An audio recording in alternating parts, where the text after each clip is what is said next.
Hello, welcome to the People Profit Podcast, the show where we flip the script on traditional business thinking and prove that when you put people first, profits follow. I'm Sandra Coker, your guide on this journey to more engaged teams, loyal customers, and a healthier bottom line. These episodes are brought to you by Human Power Solutions, helping organizations unlock the human potential that powers performance. Whether you're a leader, an HR pro, or a curious change maker, buckle up. We're diving into fresh stories, real-world strategies, and a few laughs along the way. Ready to turn your workplace into a profit-powered people machine? Let's get started. Welcome back to the People Profit Podcast, the show that's based on the national bestseller People Profit, How to Improve Your Bottom Line by Investing in Those Above It. I'm your host, Sandra Coker, CEO of Human Power Solutions, where we help organizations build cultures where every individual optimizes their potential. Today, we are going deep on reinvention. It's not just a buzzword, but as a leadership superpower that transforms team dynamics, decision-making, emotional intelligence, and organizational success. Our guest today, I'm so thrilled to have, he is a force of nature, Craig Siegel. He's a CEO of Cultivate Lasting Symphony, CLS, Wall Street Journal and USA Today best-selling author of The Reinvention Formula. He's also a marathoner, global keynote speaker, and one of the most sought-after coaches on the planet. Craig left a lucrative Wall Street career because it just wasn't enough. He was called to something bigger.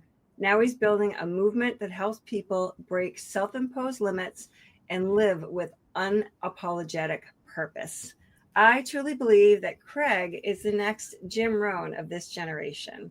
Timeless wisdom delivered with fire for the world that needs it now more than ever. Craig, welcome to the show.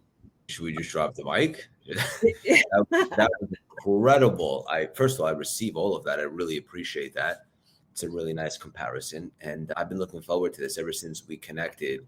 We've had the chance to speak a little bit offline. I love what you're up to in the world. I think it's very needed, and only you can do it the way that you are. And I'm very excited to be here. So let's have some fun. I mentioned Jim Rohn because I saw Tony Robbins in 1993, and it was impactful for me, but I didn't realize how impactful it was for me back in those days. And I feel like people, and Jim Rohn was big. I used to sell Herbalife for 12 years, and he was Mark's mentor, the gentleman that found Herbalife. So I saw Jim Rohn several times. Again, not really understanding the impact. And I look at you and I think as people are getting to know you more, this next generation that's coming up, what you're offering is that purpose, that movement. And so I was just thrilled to be able to connect with you today. So thanks for being here. My pleasure. I appreciate you saying that once again. And let's have some fun. Let's go deep today, really deep. Yeah. So I'd like to start at the beginning. Most people out there would kill for a Wall Street career, the money, the status, the security, but you walked away. What was the moment that you realized that wasn't it for you? And how did that spiritual awakening lead to the birth of CLS? I think it's interesting because different people give different meanings to different words. So for example, you just said the word security. And I imagine when people hear that word, most people might think financial security. Yeah. Right. But at what cost? So for me, when I graduated college, I didn't know exactly what I wanted to do with my life.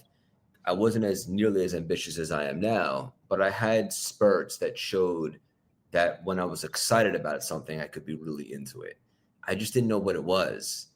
And then came home after college and I was butting heads with my mom a little bit. I'm like, all right, I got to start my life here. And so I was infatuated with stocks and I lived in New York.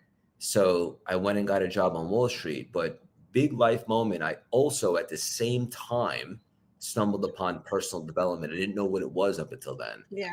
I thought that the way that we are, luck of the draw, genetics, and it is what it is. But I was so fascinated when I started studying NLP and watching YouTube videos of Tony and Dean and ET and a bunch of people that are now my friends, that you can actually expand yourself. And so I was just so fascinated and blown away by that. And I utilized those tools that I was learning to become, quote unquote, very successful on Wall Street in relationships, raising money and different things. And Wall Street was a lot of fun at the time. And I started to become a man. I learned things like discipline, focus, commitment. They were beautiful. But ultimately, the arena that is Wall Street began to become misaligned for me. As Mm-hmm. I began to just dabble with raising my consciousness and shifting my energy, the energy that's tied to Wall Street is a lot of ego, big Yeah. ego driven, a lot of what's in it for me, transactional. And at some point, as I began to grow, I no longer felt connected to that. I rose to the top of my company and became the top producer there, and I was having a good run. But when I started to become misaligned, I made the choice to leave that particular industry, but still stay in the finance world and Yep. start my own company. And the company I started was basically we would raise money and give working capital or loans to businesses across the country. Now, theoretically, that sounds lovely, but because it wasn't really credit based, a lot of the loans and the working capital was high interest. Yeah. And it's a very popular industry. I was doing very well, a little bit less stress. But ultimately, I began to ask myself, because I think there's such power in staying in the question. I think the answers are limiting. Is this really why I'm here?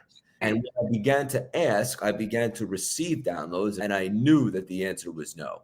And so I knew that there was something much more for me out there, but I wasn't able, or I didn't take the time to really put it together. And between not loving what I did and my personal life beginning to unravel, I began to become very disconnected to what I was doing. And eventually I hit a rock bottom right before the pandemic.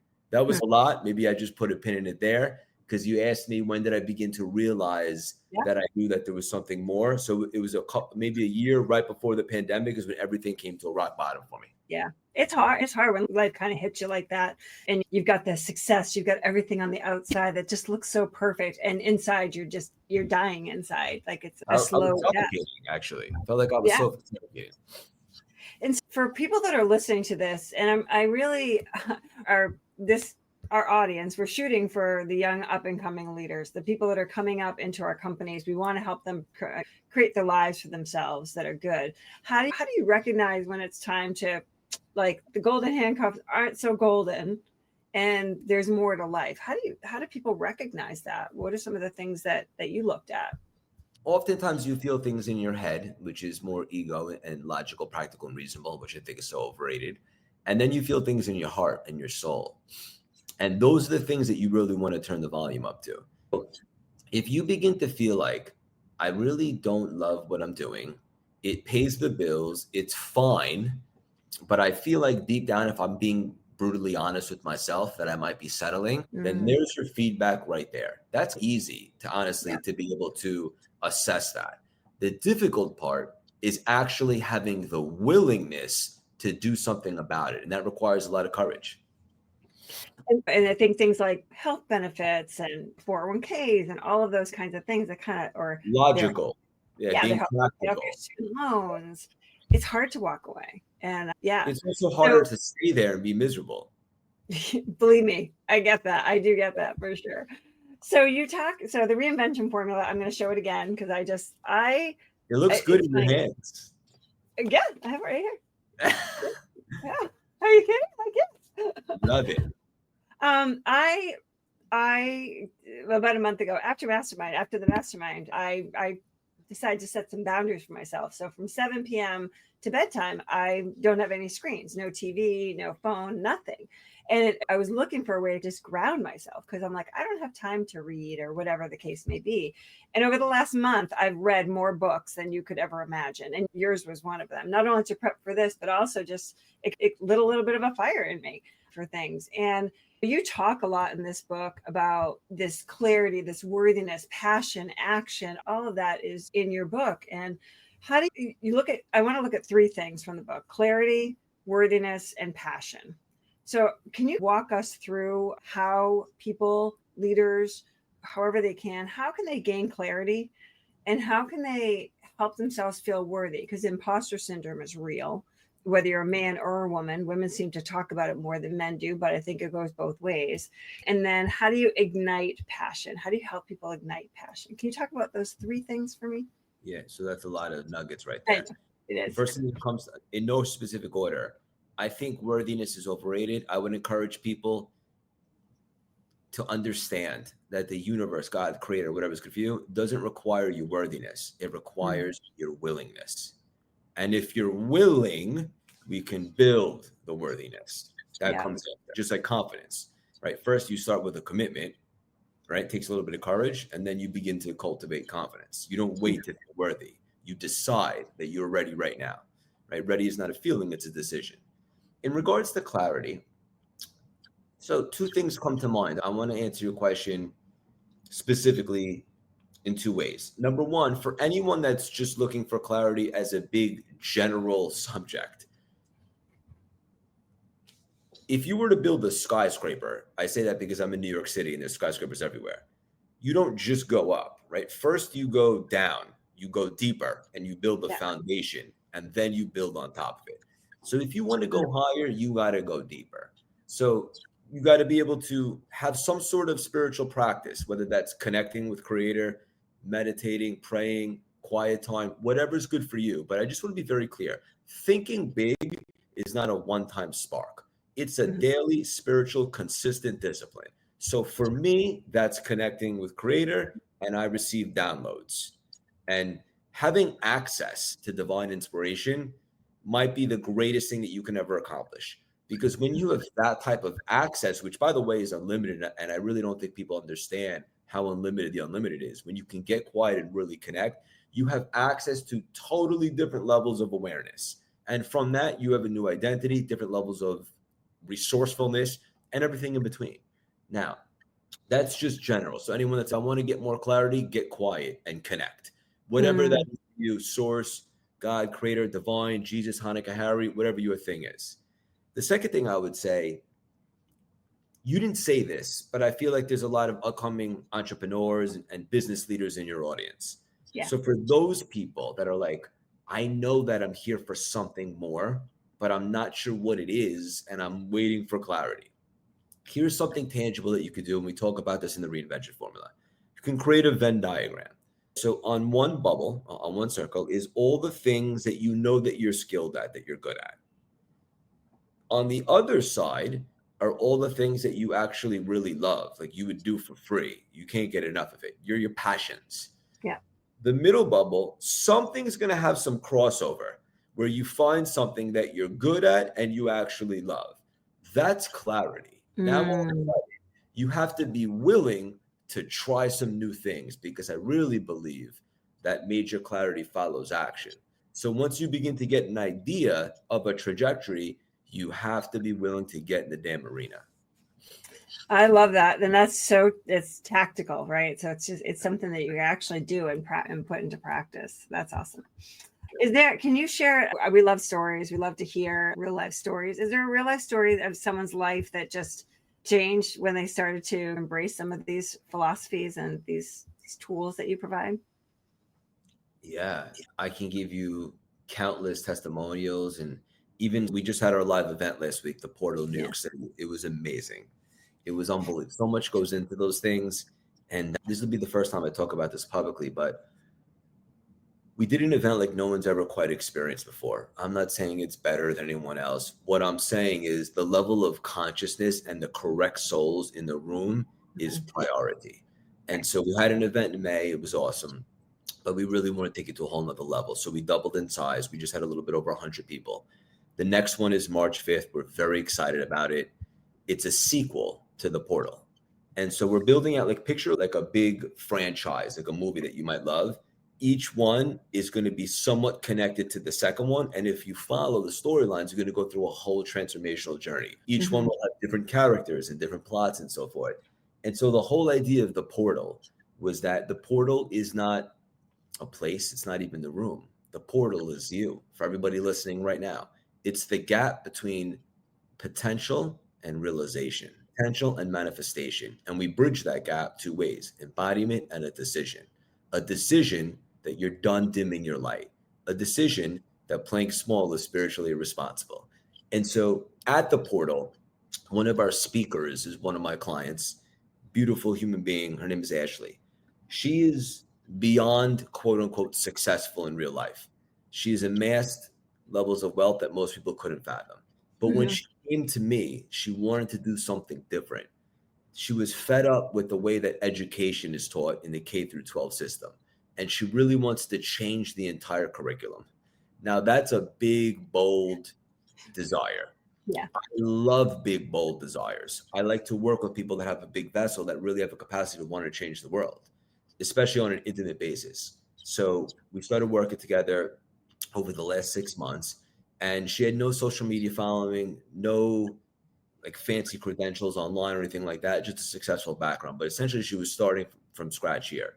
We Yeah. started putting out content and building a movement around education and why the system isn't effective right now, what we can do better. And she's gathered so much momentum that she's gone viral.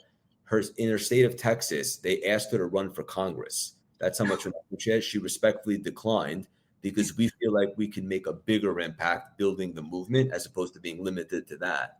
Right. And so she had no idea what was possible, but it takes sometimes just one person to really believe and then create that vessel for the idea. And then the how, which I think is a little overrated, the strategies will Yeah. come to us, not a problem. So that's just one example of somebody who needed a little bit of clarity and with the right direction isn't just having momentum, but she's currently in the midst of actually changing the world. And those are I the stories that really excite me. I love that. That's a phenomenal story. As a grandmother of two who are in fourth and second grade right now, it needs changing. So I'm all for it. I'm going to follow her. I still can't believe that you're a grandma. I know. As we talk about the workplace and we think about CLS and the CLS way, and when we think about how the leadership philosophy drives employee experience and organizational success, when I think about these leaders that are up and coming, that are in these organizations that maybe aren't going to go into an entrepreneur because it's not for everybody. But they like what they do. When we talk about your lens of team dynamics, so you built a global community at CLS. What's one counterintuitive, like strict team building strategy that you use that most companies miss? Like what's missing in companies? I could go on because that's what we do, but what do you think is missing in companies in building? When you say team dynamics, you mean like the CLS team and culture? Yeah, so what's some of the strategy that you use there that maybe a young leader could bring into for building a team and for building their culture within their organization? What is Yeah. So a couple things that come to mind. First of all, never ask somebody to do something that you're not willing to do yourself. So that's not to say that you shouldn't be able to delegate, especially as you grow, but Mhm. always be willing to get in the trenches if need be to help out a teammate. Allowing team members and culture to feel seen, to be able to encourage them to share their ideas. That's what I want. I don't want to be surrounded by yes people, Yeah. respectfully. I want to be surrounded by people that bring and feel called to share ideas that are in alignment with the vision. Now, that's not to Mhm. say I will love every single one, but I would rather tell someone, good idea, not right now, than, hey, do you have anything that you'd like to share? So I think in this day and age, the entire workplace has changed. Even just look at like working from home right now. It's if you're required to go into the office 3 days a week, you like roll your eyes. For Yeah. me, to come from a time where Monday through Friday, non negotiable. What are you talking about? Yeah. So I just think that times have changed. You have to evolve with it.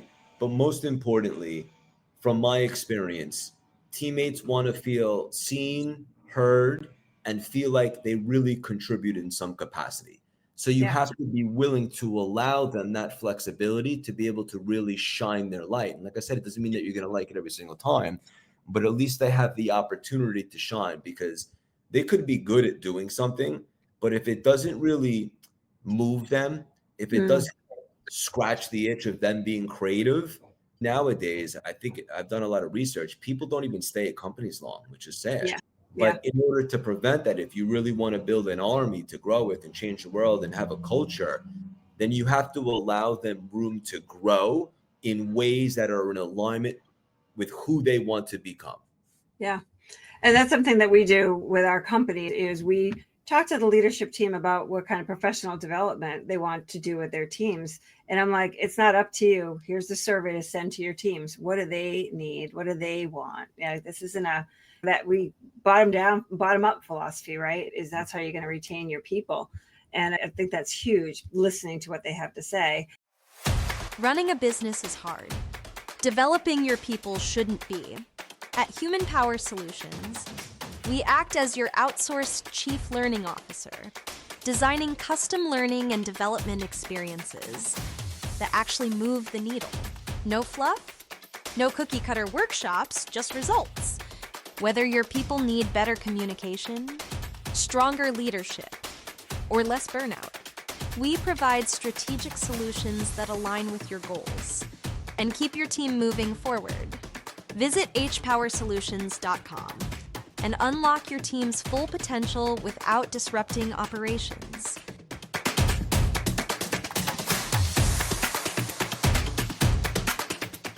I really want to talk about your marathons. You run multiple marathons. Just recently, you ran Chicago. And from my experience, between mile 18 and mile 20 of the marathon is just brutal, right? And so there's a mindset that you have to get past that point pretty much, especially if you're injured, to finish. What do you think that mindset is, and how can leaders embrace that mindset when things aren't going as well as they wanted it to towards the end of a project or whatever that is? What do they have to draw upon? I've really been connecting to this idea recently that if you want an easier life, you have to have a more uncomfortable life. And I know that might sound contradictory, but the more willing you are to be doing uncomfortable things and being patient, sitting in the discomfort and doing hard things, the easier life ends up becoming. But most people avoid the discomfort at every cost. And what happens? They have a very hard life as a result. So marathons specifically, when I found marathons, it was right at the end of that rock bottom season that I shared with you earlier. And the marathon was such a beautiful beacon for me to connect to start to climb my way out and just become a better soul, right? Because what does it really take to run 26.2 miles? And I say this very respectfully. I don't just mean walk a marathon, say you did it, but do a good job. So to do that, you have to be disciplined, you have to be consistent, you have to dial in your nutrition, cut out the booze. There's just certain things that you have to do to level up. And so that's why I fell in love with it in the first place. I think the marathon is just the ultimate metaphor for life. Now, specifically, it's interesting because we just ran Chicago 2 weeks ago. It was a beautiful butt kicking for me. I had to deal with a very frustrating groin injury at mile 8. And so forget about mile 18. Mile 8? I didn't realize it happened that early. Oh, yeah. Oh, So I knew right then and there that it was going to be a long day at the office. Yeah. I had, after that, another 18 miles to go through hell, essentially. So there were moments in the race where I would become unbothered and I would really be able to cruise. And I had some of the fastest late race miles I ever had. But then it would come back and I just had to navigate it. So when it was all said and done, still ran a pretty good time. I think most people consider it a 3:34. For me, I like to say we're not most people. It was the first time in about 5-6 years where I entered the arena and I didn't improve. Like it wasn't my best time. That's okay. In fact, having some time to marinate on the experience, I actually think was my favorite one of all 9 because of all the adversity that we had to overcome throughout the process. And only through adversity and challenges can you grow.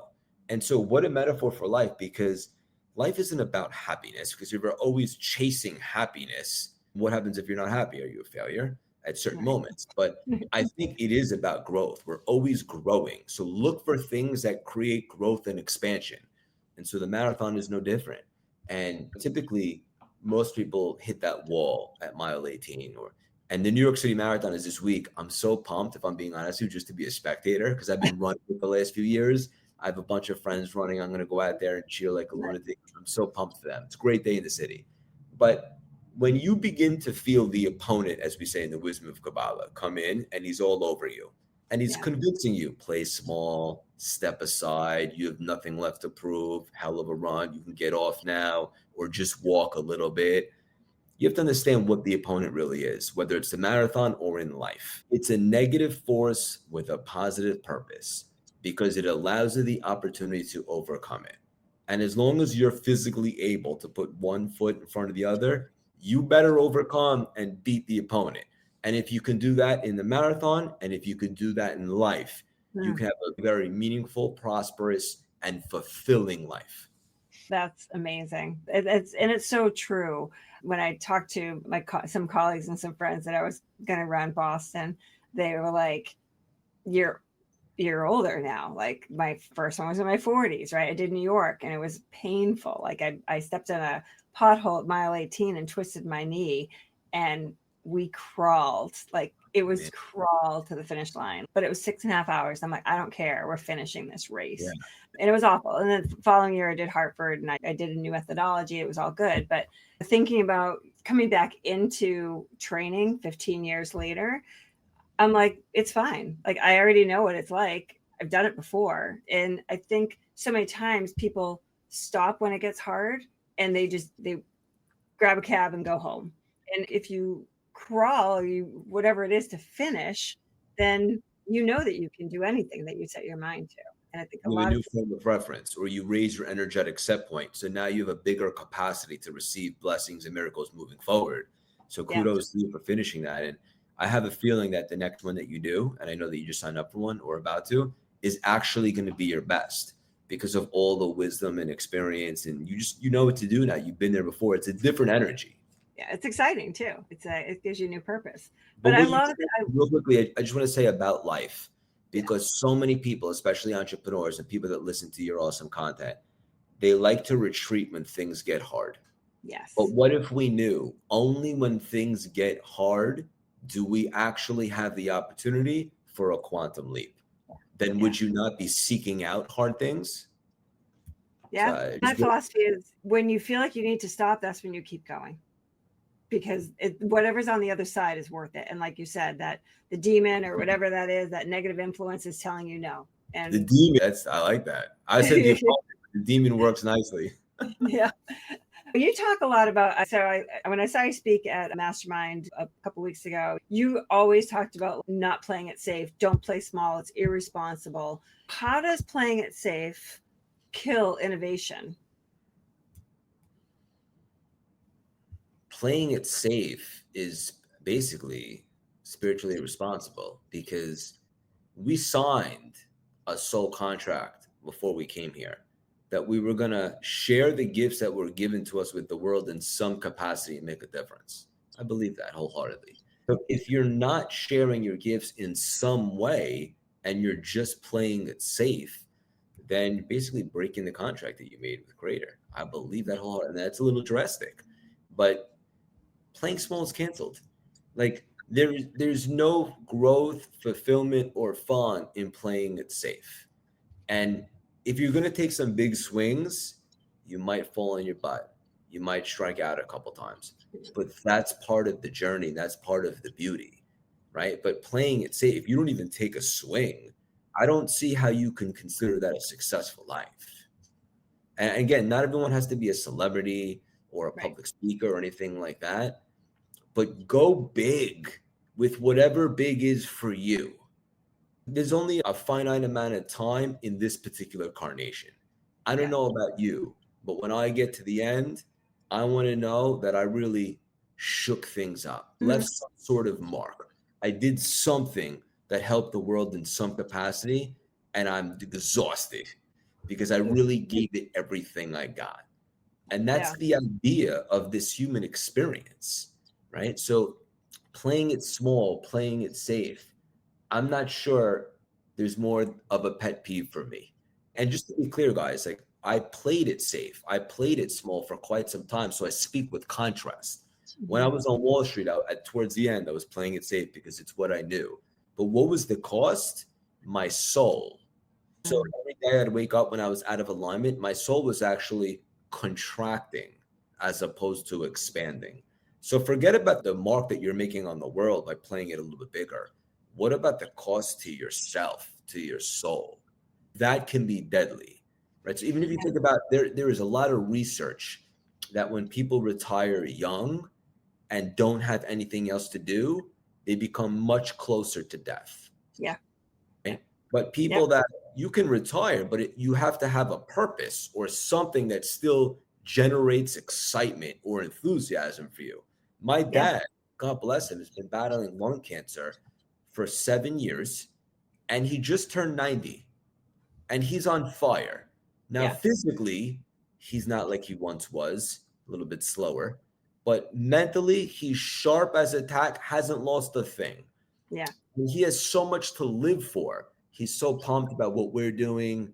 And also my brother, my best friend, my sibling, he has 2 kids. So he has so much to be excited about. And so he wakes up every day and he's grateful, and he just turned 90. There's other people that are like dead at 40. I know. And they're defeated. So I just think it comes down to, this isn't the point of this conversation, guys, is to hopefully create a spark, something that triggers you in a proactive way, that there is more for you. And maybe, just maybe, a nugget that we're sharing today can help extract that next level version out of you and at least be in the pursuit of what's actually available for you. No, that's incredible. And I loved in your book how you refer to your brother, to your dad, to all of the entire journey. What you didn't say on your marathon is that they discovered a tumor in your foot for your first. Those are all huge things to overcome. But the fact that you ran for your dad, you raised money for cancer, you did all of those things, and you're talking to me now, and I wasn't sure what his health was like, and to hear that he's kicking at 90, having a good time, enjoying his life, it's incredible. It's incredible. I mean, look, his quality of life now as he does treatment, the particular cancer he has, something he'll always have to deal with. Someone once said to me this, it was one of my friends that I had on the podcast, and she's kind of like a psychic. And she was like, one day your dad will pass with cancer, but not of cancer. Yeah. And I just thought that was so beautiful at the time. But yeah, he's on fire, one of my biggest inspirations. It's a shame he couldn't be at the event, because probably just a lot for him, like 5 hours. But my mom came for the first time, got to see me in action. It was just so beautiful. So I think family, I spoke about it at the edge, but values are very important to me, especially if you're building a brand. I think everybody should be loud with their values. For me, family is extremely important. Yeah, I love that. My mom works in my business. She's helped me every business I've had, and she's 83, and she does a lot for me, and she just is just super awesome. excited. Yeah, I love that. I hope I have her genes. I hope so. Yep. You've turned, I'm impressed by CLS. You've turned this into a global movement in less than 5 years. It is on fire, right? Most leaders and organizations want they want their teams to feel the same kind of energy. But how do you scale inspiration without losing your authenticity? What was the first part? How do you how do you scale inspiration in your team? Inspiration without losing authenticity? Yeah. Authenticity is pretty simple. It's being yourself, unbothered or unafraid what other people are going to think. Now, just to be clear, I know that there's a lot of studies about this. As a human being, we are wired to a degree to care about what people think. Yeah. But we also have the choice are we going to let it affect us? Right? I don't think there's anybody that would rather not be liked than be hated. But the reality is, when you're authentic and you have a desire to shake things up, not everybody's going to like you. Right. In fact, if you get to the end of your incarnation, everybody likes you, I know for a fact that you're coming right back to do it again. Yeah, do it again. So for me, it's quite simple. And I speak from years and years of being inauthentic and living an inauthentic life and creating this persona that I thought I needed to show up as. I don't even know for whose approval, quite frankly, but it was heavy. It was exhausting. And so when I started CLS, when I left Wall Street and I made the conscious decision to do something more meaningful with my life, though there was no guarantee, one thing I did guarantee to myself is that I would 100% be me for the first time in my life. Weird, strange, authentic, unique, all the good stuff, and maybe not so good stuff for some people. And interestingly enough, the more I began to shine my light, the more the world began to see me and doors began to open. So And like your weirdness, like you love The Matrix and you're a movie buff, and Totally. that's all stuff that people can relate to. Or maybe not, and that's okay too. Yeah, Right? I Because it's related to it. I love it. I know me and you are connected at the soul level, but it's you just have to have core values and not get away from them. Yeah. So even if you think about it, let's say you're in business, you're creating a new offer that you want to present to people and help them with. That new offer is probably going to be more expensive. And so as a result, you're probably going to be calling in a different caliber of a person compared to maybe a different offer. Yeah. You commit to it, that's the direction you're going, you're evolving, done. Then all of a sudden, someone comes up to you and like, hey, I really want the old offer. Do you still have that? I really want to do it.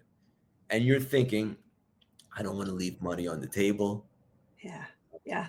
I have it right here. I know I said I was going in that direction, but that's misalignment. You're sending a mixed signal to the universe. There's competing desires there, right? So if you say that you're evolving and you're growing, you have to stay authentic to that, claim your position, and then the universe doesn't just take notice.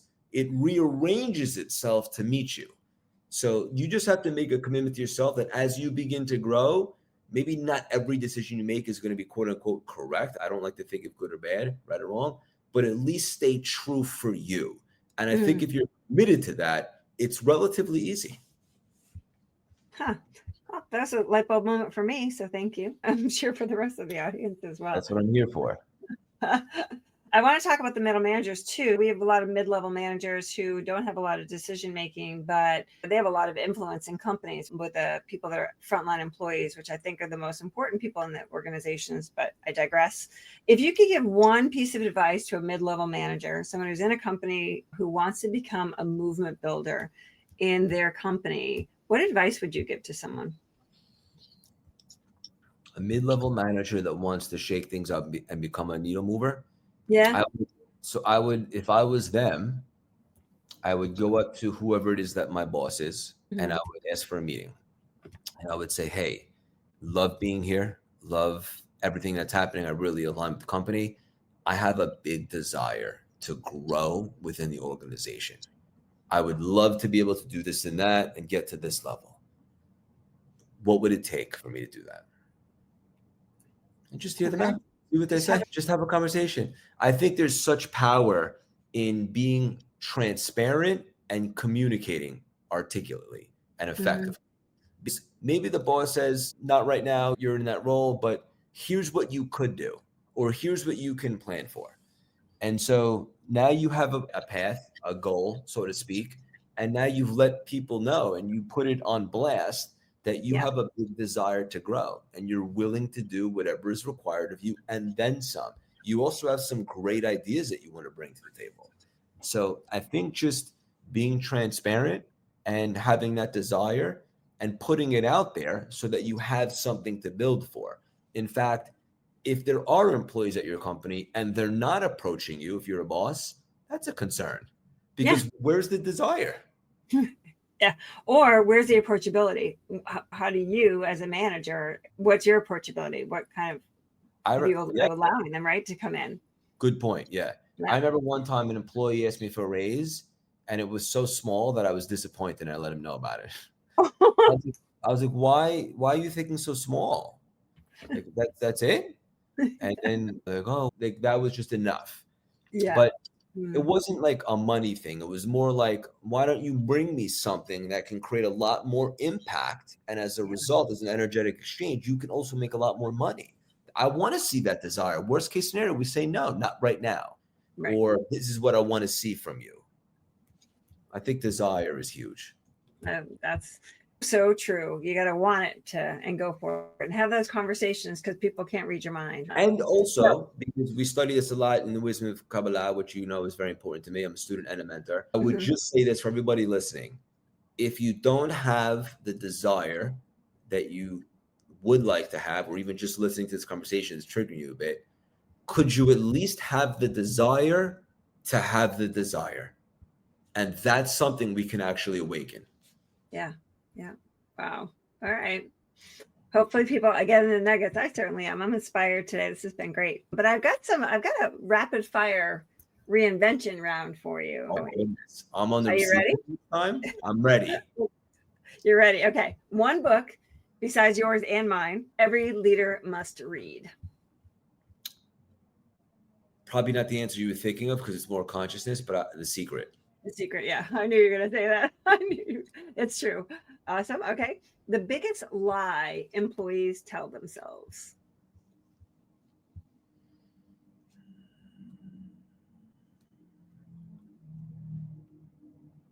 I'm limited in my current role. Okay. Awesome. Your non-negotiable morning ritual. Ooh, that beautiful, warm, spiritual cup of coffee. Love So it. much more than just a cup of coffee, by the way. Love it. One metric CLS uses to measure cultural health. Cultural health, Yeah, in companies. enthusiasm about what we're doing. Okay. That's huge. Yeah. How do you measure that? You can get a vibe. You can read people's energy. Are they just clocking it in? Are they just doing what they think is their job? Or are they genuinely enthusiastic, connected, aligned, and excited about what we're doing here? For me, Okay. non-negotiable. Love it. Yeah, obviously it has to be, right? If you could coach any leader in history, I do not want to talk about today's leaders, any leader in history, who would it be and why? If I could coach them, yeah. Wow. Really want to give you a thoughtful answer here. I'd like to coach Arnold Schwarzenegger. Why? I just love that guy very much, very inspired by him. And I think there's also a little bit more that he can tap into and connect to that can just raise the overall product that is Arnold. Very cool. Very cool. Thank you for answering those questions. Those are the Sandy questions, and everyone loves them or hates them. Either way. I think they're great. I love them. I would keep doing them and maybe even continue to switch them up just so nobody knows what's coming. They're awesome. Oh, yeah. They're good icebreakers too. They're different every time, for sure. It depends on who we have coming on here. But Craig, this has been just electric. It's been such a great conversation. You've given a masterclass in reinvention, leadership, and helping younger leaders figure out how to build cultures and helping them to thrive in their careers. Before we go, can you tell our audience exactly how to connect with you, how they can grab the reinvention formula and join your movement? Yeah. So first of all, thank you so much for having me. It was an awesome conversation. And on a personal level, I love getting to know you more and more. And I really like your soul and your heart. In regards to us, go to our website, anywhere you buy books, the Reinvention Formula, anywhere you listen to podcasts, the CLS Experience, on social media at Craig Siegel _CLS.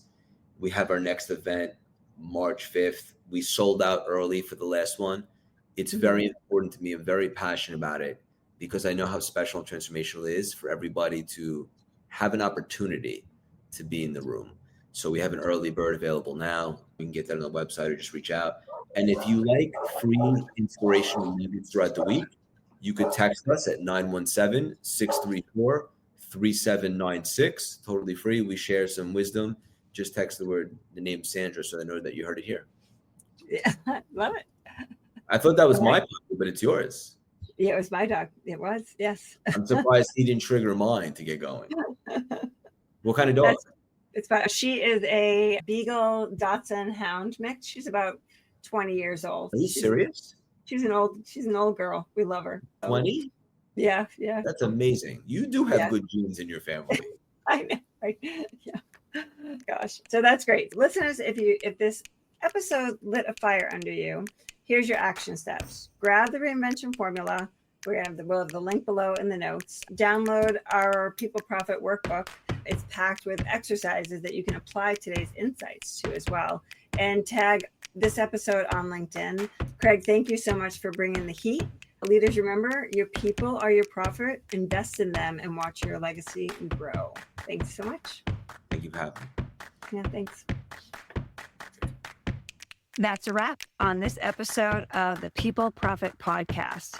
If you found a nugget of wisdom or even just a spark of inspiration, share the love, subscribe, leave us a review, and pass the episode along to a colleague who's ready to build a people-first culture. Big thanks to our sponsor, Human Power Solutions, for championing workplace where humans thrive and profits rise. Want to learn how they can energize your team? Head over to hpowersolutions.com to get started.